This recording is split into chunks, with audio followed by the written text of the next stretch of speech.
गलियों में रहने वाली काजल को चिट्ठियां लिखने का बहुत शौक था। वो हर शाम छत पर बैठकर अपने सपनों, अपने डर और अपने अधूरे जज्बात एक खत में उड़ेल देती।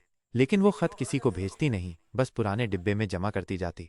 एक दिन गलती से वो डिब्बा उसके छोटे भाई चिंटू के हाथ लग गया। सोचकर कि ये कोई खास राज है, चिंटू ने उनमें से एक चिट्ठी पास की डाक की पेटी में डाल दी। 3 दिन बाद एक चिट्ठी वापस आई, मगर इस बार जवाब के साथ। तुम्हारे ख्यालों में सच्चाई है, क्या तुम मुझसे मिलोगी? रहस्य प्रिय दोस्त। काजल का दिल धड़क उठा। ये कौन था? कैसे आया जवाब? वो तो कभी चिट्ठी भेजती ही नहीं थी, और अब कोई उसका राज जान गया था। आगे क्या होगा? काजल उस रहस्यमयी जवाब देने वाले से मिलेगी? क्या ये एक खेल है या किस्मत का इशारा? काजल के हाथ में कांपती हुई वो चिट्ठी थी। तुम्हारे ख्यालों में सच्चाई है, क्या तुम मुझसे मिलोगी?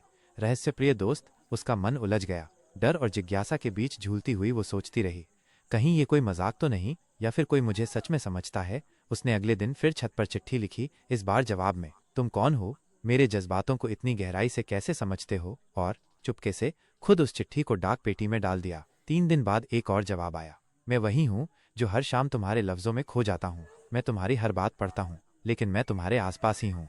अब काजल के दिल की धड़कनें और तेज हो गईं। क्या ये कोई पड़ोसी है, स्कूल का कोई लड़का, या फिर कोई अनजाना? और अब एक शाम को काजल को छत पर एक नई चिट्ठी मिली।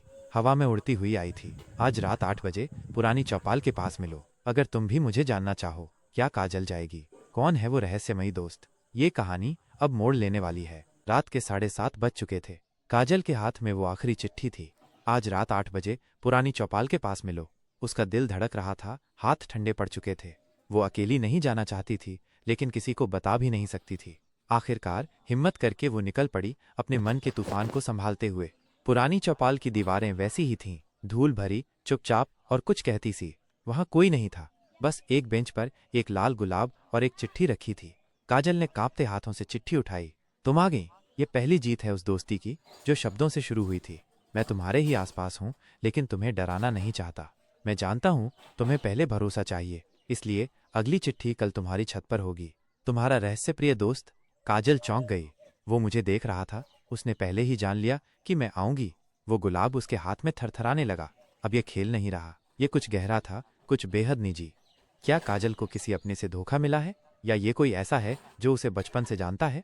अब रहस्य और भी गहराता जा रहा है। सुबह की पहली किरण के साथ ही काजल की नींद टूटी। सबसे पहले उसकी नजर छत की ओर गई, और जैसे किसी ने वादा निभाया हो, वहां एक नई चिट्ठी रखी थी। कांपते हाथों से उसने चिट्ठी खोली। तुम्हारी मुस्कान छत से दूर तक दिखती है, और तुम्हारी तन्हाई भी। मैंने तुम्हें बहुत पहले देखा था, लेकिन कभी हिम्मत नहीं हुई पास आने की, क्योंकि मैं तुम्हारे ही स्कूल में तुम्हारे पीछे वाली बेंच पर बैठा करता था। काजल के हाथ से चिट्ठी छूटते छूटते बची। स्कूल, पीछे की बेंच। उसने मन में दर्जनों चेहरों को घुमाया, लेकिन कोई चेहरा ठहर ही नहीं रहा था। और तभी दरवाजे पर दस्तक हुई। काजल ने दरवाजा खोला। वहां कोई नहीं था, सिर्फ एक पैकेट पड़ा था, जिसमें था एक पुराना स्कूल टाइम का पेन और एक फोटो जिसमें काजल बैठी थी, और पीछे कोई धुंधली सी मुस्कुराहट। अब ये सिर्फ चिट्ठियों का खेल नहीं रहा, ये किसी की यादों की किताब थी जो धीरे धीरे खुल रही थी।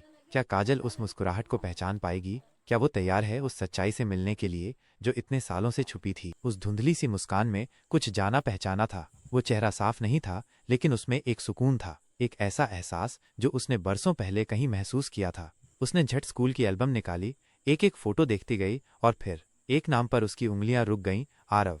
आरव, वही लड़का जो हमेशा सबसे शांत रहता था, क्लास में ज्यादा बात नहीं करता था, लेकिन हर बार अन्वी जब कुछ पढ़ती या बोलती तो वो चुपचाप देखता रहता था। क्या वो वही है? अन्वी का दिल अब सवालों से भरा था। अगले दिन छत पर फिर एक चिट्ठी मिली। तुम पहचान गई। शायद मेरी सबसे बड़ी ख्वाहिश यही थी। अब मैं एक आखिरी बार मिलना चाहता हूँ, वहीं जहां हम पहली बार मिले थे। पुराना स्कूल का बरगद का पेड़। आज शाम 6 बजे। शाम के 6 बज चुके थे।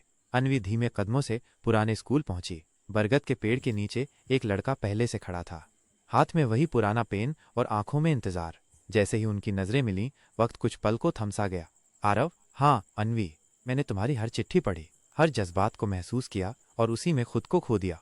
अन्वी की आंखें नम थीं, न गुस्सा न सवाल, बस एक खामोश समझदारी। तो क्या अब ये कहानी खत्म हो जाएगी, या ये बस एक नई शुरुआत है उन दो दिलों की जो कभी बोले नहीं, बस महसूस करते रहे? बरगद के पेड़ के नीचे खड़े दो लोग, एक पुरानी चुप्पी के साथ, लेकिन दिलों में उथल पुथल लिए। आरव ने काजल की ओर एक डायरी बढ़ाई। ये तुम्हारी चिट्ठियों की छायाएं हैं। मैंने हर शब्द अपने पन्नों में उतार लिया था। तुम्हारी भावनाओं ने मुझे जिंदगी दी। अन्वी ने वो डायरी खोली। हर पन्ने पर उसकी अपनी भावनाएं थीं, लेकिन आरव की आंखों से। मैंने तुम्हें हमेशा दूर से चाहा ताकि तुम्हारी दुनिया में खलल न पड़े, लेकिन शायद अब वक्त है कि हम अपने अपने डर से बाहर आएं। आरव की आवाज़ थरथरा रही थी। काजल मुस्कुराई। शब्दों से शुरू हुआ ये सफ़र अब शायद खामोशी से एक नया रास्ता ढूंढ सकता है। और फिर वो दोनों बरगद की जड़ के पास बैठे, वहीं जहां कभी उनकी दोस्ती का बीज पड़ा था।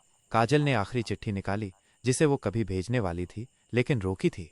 उसने चुपचाप आरव के हाथ में रख दी। शायद कोई मुझे पढ़ रहा हो और मेरी चुप्पियों में भी जवाब ढूंढ ले। अगर वो दिन कभी आए तो मैं भी कहूंगी, हाँ मैं तैयार हूँ। और आज वो दिन आ चुका था। दी एंड, या फिर एक नई शुरुआत। अगर आपको ये कहानी पसंद आई तो कमेंट करें, सब्सक्राइब ज़रूर करें, क्योंकि अगली सीरीज़ में शायद इन दोनों की कहानी का एक और चैप्टर खुलने वाला हो। आप चाहें तो मैं सीज़न 2 भी शुरू कर सकता हूँ।